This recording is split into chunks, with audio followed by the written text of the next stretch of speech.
Hi everyone, Brittany and Katie with the Q team in Rochester, New York.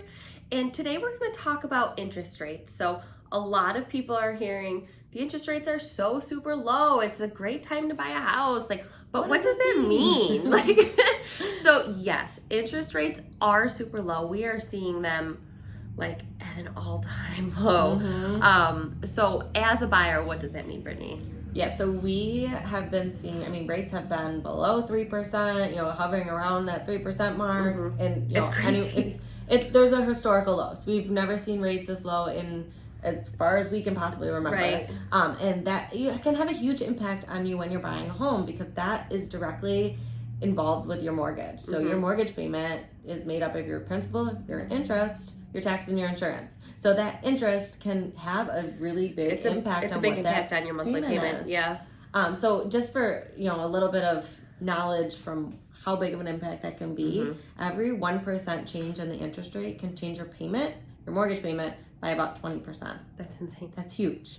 So if the rate went from 3 to 4% next month or whenever, your payment would go up by 20% when you're buying the exact same priced house.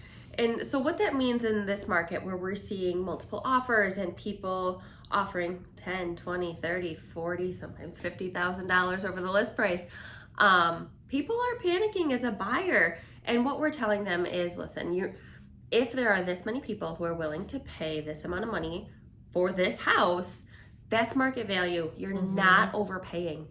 And in the same sense, with the interest rates so low, tacking on that extra money is actually not that much more expensive if you compare it to where prices were 5 years ago when the interest rates were higher. Yeah.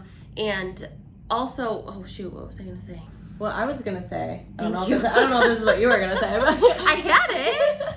I was going to say that, even if you are paying a little bit over at listing price or asking price, a lot of times you're saving tens of thousands of dollars. That's where I was going to go. Okay. Tens of thousands of dollars in your interest over the life of your loan. That, that bit that you might be paying over asking price, which like you talked about, is still, clearly market value. But sometimes it can be a significant amount of money between where it's listed and where it goes for, which we get. It's scary. It seems like a lot, but that is dictated by the market. So it is market value. And you're making out in the long run by saving on this interest. So if you're able to take advantage, if you waited till next year and maybe paid asking price, maybe the market cools off and you don't pay as much over asking as you might pay right now, you might be paying more in interest monthly because the interest rate went up, that you'll end up paying more than what you paid currently. Yeah. Maybe being over. So, and what we're trying to get people to understand is that these interest rates are so low that if you are able to take advantage of them, take advantage of them. Money is cheap. Finance as much as you can if you're still able to be competitive with an offer. And we don't know when they're going to go back up. So we don't know if in a month, 2 months, 6 months, they're going to go up to 4, which is still incredibly low, or 5 crazy or 4% 6. interest. But it will make a difference in your payment and what you can afford. Yep, I was like, ask anyone that bought a house in the 80s. They were paying 15, 17, 19%. Like that makes everyone want to throw up now. How does anybody afford anything? But keep it in perspective. If you can get a rate at 2.75%, we've seen in the last few weeks, that's amazing. So don't be scared. It is still an amazing time to buy a home for those reasons as a buyer. So don't be intimidated. Let us know how we can help. We can point you in a direction of a mortgage lender that has the most competitive rates that can get you that best interest rate. Get you home. So I'll talk to you soon.